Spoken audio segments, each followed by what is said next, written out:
सीधे आपको लिए चलते हैं दिल्ली के ताल कटोरा स्टेडियम, जहां रामदेव के कार्यक्रम में मुख्य अतिथि नरेंद्र मोदी कुछ बोल रहे हैं। हमारे यहां कृषि के साथ पशुपालन अंगभूत व्यवस्था है और मैं मानता हूं कि कृषि को अगर हमें सामर्थ्यवान बनाना है तो उसको 3 हिस्सों में बांटना होगा। 1/3 रेगुलर खेती, 1/3 वृक्षों की खेती, पेड़ों की खेती और 1/3 पशुपालन। आप कल्पना करें, हमारे यहां 2 खेत के बीच में कितनी जमीन वेस्टेज होती है, मुझे बताइए भैया। सबको मालूम है ना? उस खेत वाला हमारे खेत में न घुस जाए, हमारे खेत वाला उसके घुस न जाए, बीच में जो हम बाड़ बना देते हैं, कितनी जमीन वेस्टेज करते हैं। अगर उस किनारे पर उस किसान को पेड़ उगाने का अधिकार दिया जाए और उस पेड़ बेचने का अधिकार दिया जाए तो इस देश को टिम्बर इंपोर्ट करने की जरूरत नहीं पड़ेगी। आज के कृषि प्रधान हिंदुस्तान को टिम्बर इंपोर्ट करना पड़ता है और फिर करंट अकाउंट डेफिसिट के लिए गोल्ड पर हमला बोल देते हैं। यानी करने जैसे काम नहीं करना, न करने जैसे पहले करना।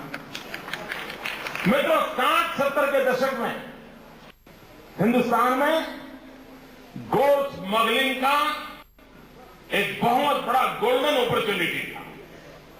चारों ओर सोने की तस्करी इस देश का एक बड़ा पेशा बन गया है 60-70 के दशक में। और उसी गोल्ड स्मगलिंग में से हिंदुस्तान में अंडरवर्ल्ड का नेटवर्क पैदा हुआ। आज भी जो अंडरवर्ल्ड के बड़े बड़े माफिया है वो उस गोल्ड स्मगलिंग के उस काल में पैदा हुए थे।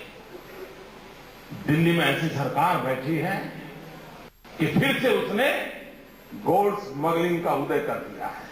देखते होंगे, अभी मैं 2-3 दिन पहले टीवी पे देख रहा हूं, दक्षिण के एक ही राज्य में 100 किलो से ज्यादा सोना की स्मगलिंग में पकड़ा गया। अब पकड़ा कितना परसेंटेज जाता है हमको मालूम है, कितना परसेंटेज नहीं पकड़ा गया। ये नीतियों का, कुनीतियों का परिणाम है। और इसलिए कृषि क्षेत्र में भी अब पशु की केयर करना, कोई मुझे बताए मित्रों, मैं गुजरात का एक्सपीरियंस शेयर करना चाहता हूं। हमारे यहां हम पशु आरोग्य मेले लगाते हैं और हजारों की तादाद में लगाते हैं।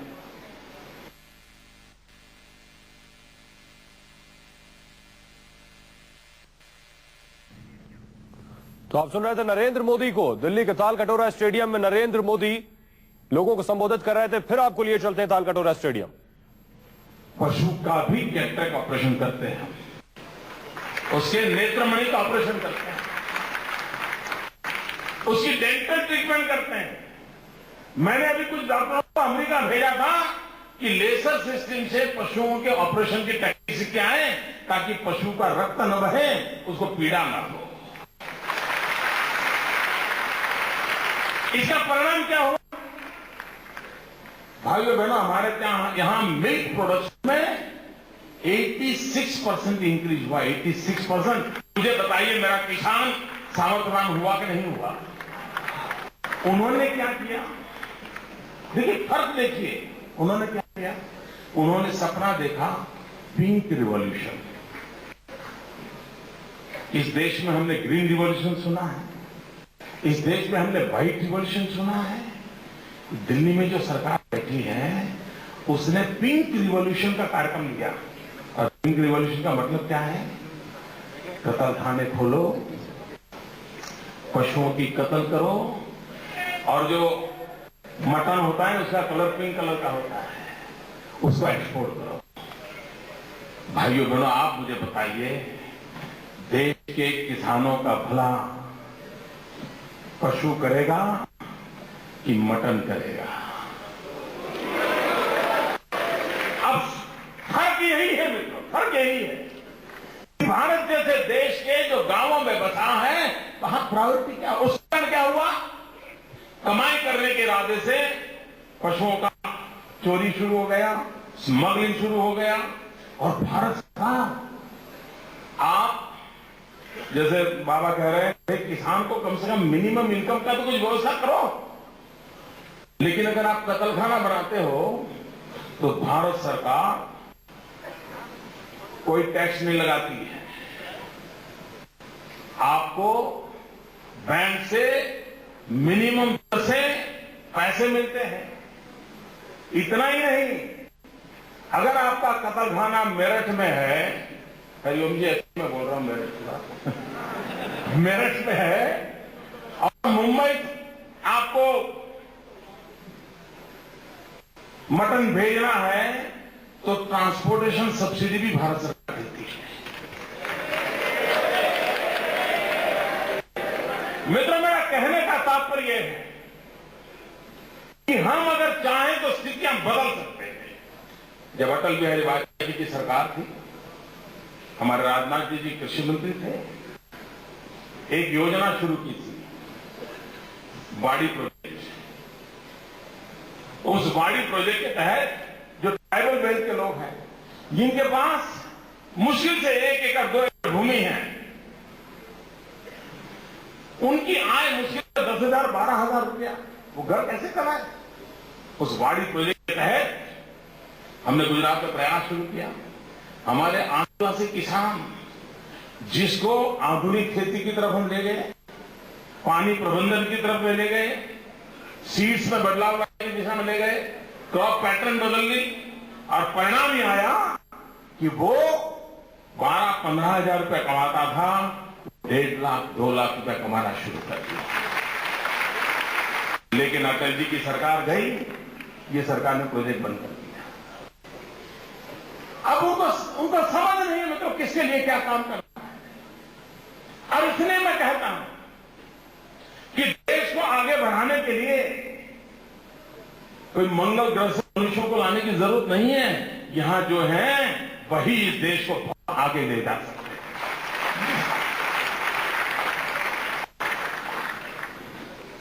ये बात सही है मित्रों, अगर नौजवान को रोजगार न मिले, ग्रामीण विकास के लिए हम खेती पर बल न दें, और ये बात सही है, मैन्युफैक्चरिंग सेक्टर में हमने अपनी ताकत दिखानी होगी। हमारे जो भी मिनरल्स है, हमारा रॉ मटेरियल है, उसमें वैल्यू एडिशन, इसमें कोई कॉम्प्रोमाइज नहीं होना चाहिए। आप आयरन और बार भेजेंगे और स्टील बनाकर भेजोगे तो देश की आय बढ़ेगी, नौजवान को रोजगार मिलेगा। आयरन और चला गया तो आप फिर से स्टील बाहर से लाओगे और देश को बर्बाद करके रखोगे। लेकिन भाइयों बहनों, उनको आयरन और जैसे स्टील बनाना है तो बिजली चाहिए। बिजली के कारखाने बंद पड़े, क्यों? तो कोयला नहीं मिल रहा है। कोयला तो नहीं मिल रहा, तो दिल्ली सरकार ने तय किया है कि अभी कोयला की पॉलिसी पैरालिसिस पड़ी हुई है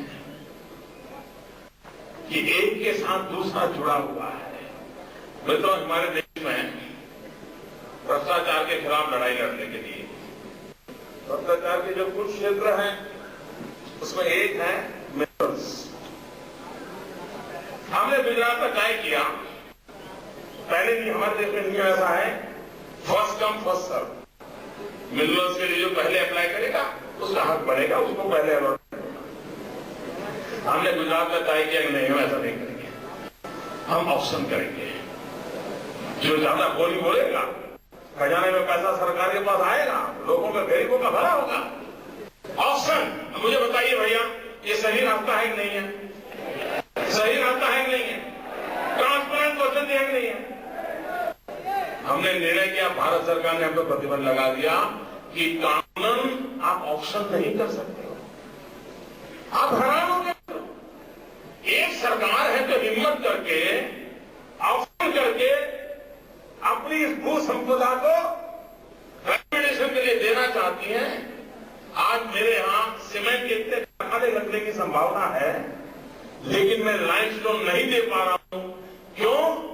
भारत सरकार मुझे ऑक्शन करने का अधिकार नहीं देती है और मैं ऑक्शन के बिना देने को तैयार नहीं।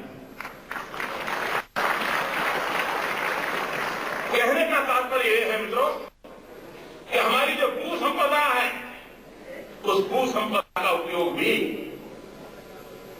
हम राष्ट्र के विकास की धरोहर के रूप में कर सकते हैं और सब कुछ हमारे पास है। और अगर हम ध्यान नहीं देते हैं, आपको हैरानी होगी, आज हमारे देश से बालू भी स्मगल होने लगी है। जहाज भर भर करके बालू का स्मगलिंग होना शुरू हुआ है। लेकिन अगर आपकी नीतियां स्पष्ट नहीं रही, ये संभावनाएं बढ़ती जाती है। और इसलिए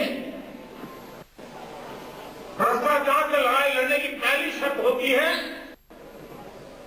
स्टेट प्रोग्रेसिव पॉलिसी ड्रिवन होना चाहिए।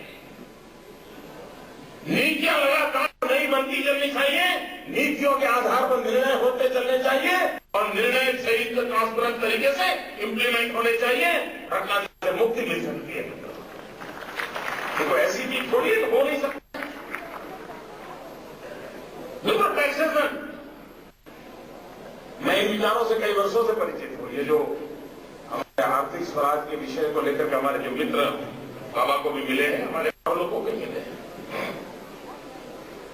आप मुझे बताइए, ऑक्ट्रोय, हमारे देश के कई राज्य हैं जो ऑक्ट्रोय बंद करने की हिम्मत नहीं दिखा रहे। हमने कर दिया, हमारी गाड़ी चल रही है, लेकिन ऑक्ट्रोय सब बंद हो गया। तो कहने का तात्पर्य है कि अगर इरादा हो, और इसलिए मैं कहता हूं बार बार, देश को वादे नहीं इरादे चाहिए।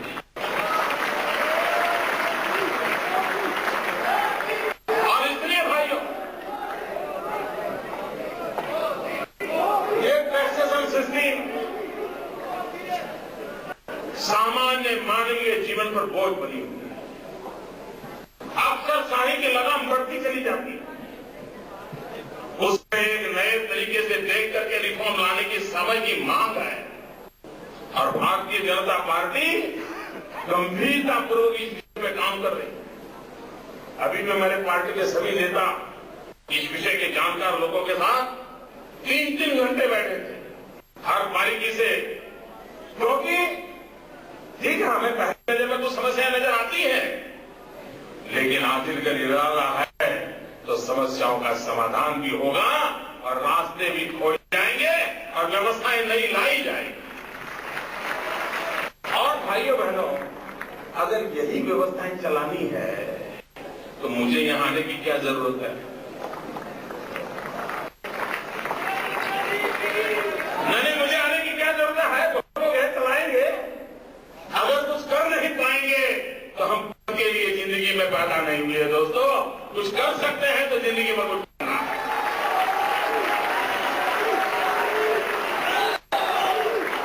लेकिन व्यवस्थाएं वो हो जो सरलीकरण लाए। एक छोटा सा उदाहरण देता हूं। ये जो अफसरशाही का जो लाइसेंस राज की दुनिया है, आपको मालूम होगा हमारे देश में जो कारखाने होते हैं और जब बॉयलर है तो सरकार में बॉयलर इंस्पेक्शन की व्यवस्था होती है। अब ये बॉयलर इंस्पेक्शन जो करने वाला होता है वो शहंशाहों का शहंशाह होता है।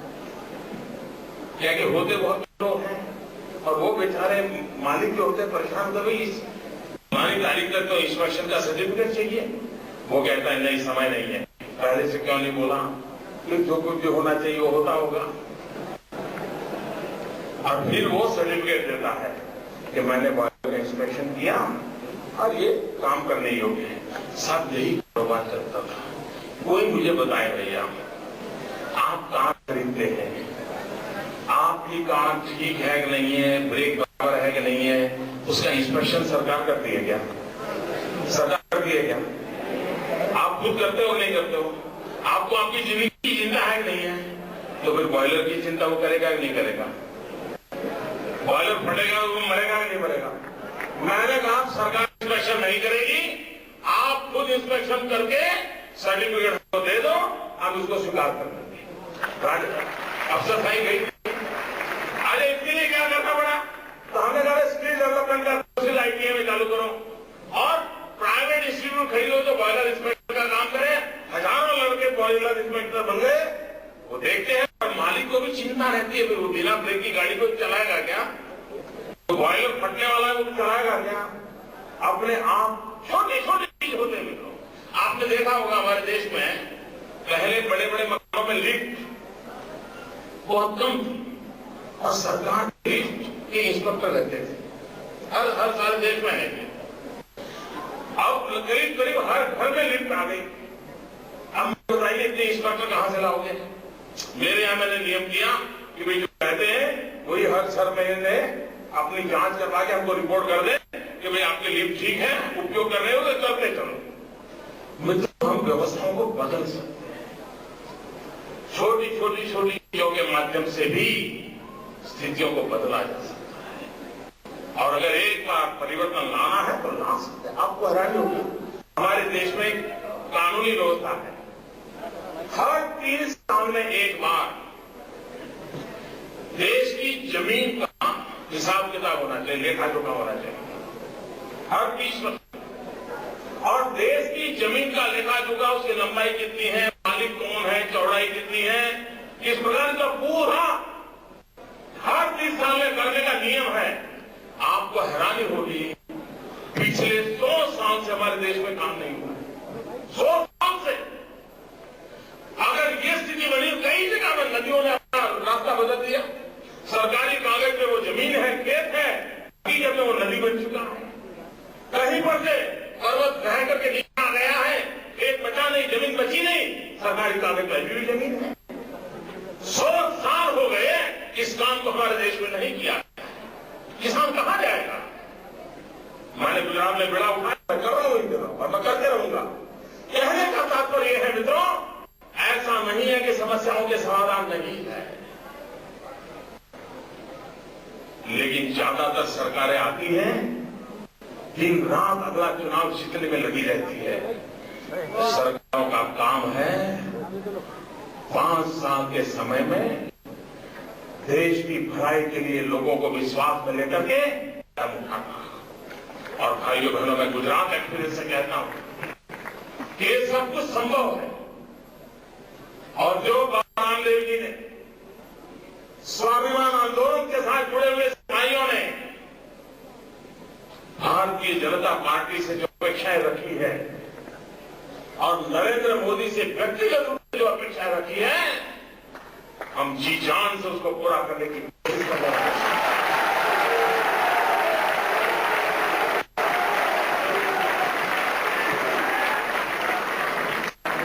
और मैं मानता हूं तो हर समस्या का समाधान हो सकता है, रास्ते खोजे जा सकते हैं और परिणाम लाया जा सकता है। और भारत बहुरत्ना वसुंधरा है, सामर्थ्यवान देश। मित्रों, मैं भाषा के संबंध में हम लोगों के विचार बहुत परिचित है, वैसे की पुलिस बात जानते हैं। भारतीय भाषाओं का गौरव बहुत स्वाभाविक काम है।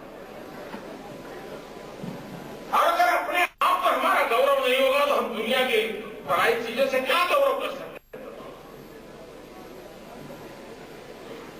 लेकिन हम आधुनिकता के पक्षकार हैं, हम टेक्नोलॉजी के पक्षकार हैं, हम विज्ञान को प्राथमिकता देने के पक्ष में हैं, क्योंकि हमने विश्व के सामने उस सामर्थ्य के साथ खड़ा रहना है। और दुनिया जो भाषा समझे उस भाषा में मेरे देश का बच्चा आंख में आंख मिला करके बात सके, ये भी ताकत होनी चाहिए। नीति करने का अवसर हमारे देश के बच्चों का नहीं होना चाहिए। लेकिन अगर हमारी अपनी भाषा पर गर्व नहीं होगा, स्वाभिमान नहीं होगा, तो आप दुनिया में आंख से आंख मिलाकर बात कभी कर नहीं सकते। और इसलिए पहले अपने पर भरोसा होना चाहिए, अपने पर स्वाभिमान होना चाहिए, अपनी हर परंपराओं पर गर्व होना चाहिए। हमारी संस्कृति हो, हमारी खान पान हो, हमारा पहनावा हो, हमारे बोलचाल हो, हर बात पर हमें गर्व होना चाहिए। अगर हमें गर्व है तो मित्रों रास्ते अपने आप मिल जाते हैं। भाइयों बहनों, मैं फिर एक बार बाबा रामदेव जी को अभिनंदन करता हूं। तो उन्होंने सही दिशा में देश में सच्चे अर्थ में परिवर्तन क्या हो, नींव कैसी हो, पिलर कैसे हो, इमारत कैसी हो, इसके लिए मंथन शुरू किया है। और संतों के द्वारा मंथन होता है तो अमृत निकलना निश्चित होता है। निस्वार्थ भाव में अगर मंथन होता है तो अमृत सुनिश्चित होता है। और भाइयों बहनों, दो विषयों पर हम बल देकर के आगे बढ़े। 5 साल के बाद महात्मा गांधी 150वीं जयंती आएगी। ये युग पुरुष को हम कैसा हिंदुस्तान देना चाहते हैं, तो सपनों को तय करना होगा। 8-9 साल के बाद भारत की आजादी के 75 साल होंगे। अमृत पर्व आएगा। देश के दीवानों ने 1200 साल तक लड़ाई लड़ी और देश को आजादी मिली। वो आजादी के जब अमृत पर्व आए तब उन दीवानों के नाम हमारा देश कैसा दे, देश कैसा समृद्ध करे, इसके सपने हमने संजोने होंगे। और एक दिव्य भव्य भारत, हम सिर्फ भव्यता से जुड़े हुए लोग नहीं हैं। भारत भव्य भी हो और दिव्य भी हो। ये दिव्य भव्य भारत का निर्माण, इन सपनों को लेकर के हम आगे बढ़े, इसी एक अपेक्षा के साथ ईश्वर हमें शक्ति दे, जनता जनार्दन हमें आशीर्वाद दे, ताकि बाबा रामदेव जैसे लोगों की तपस्या रंग लाएं और 60 साल की कठिनाइयों से गुजरा हुआ देश संतोष, विश्वास और समृद्धि की शिखरों को पार करने वाला बने। इसी एक कामना के साथ आप सबका बहुत बहुत धन्यवाद। भारत माता की, भारत माता की।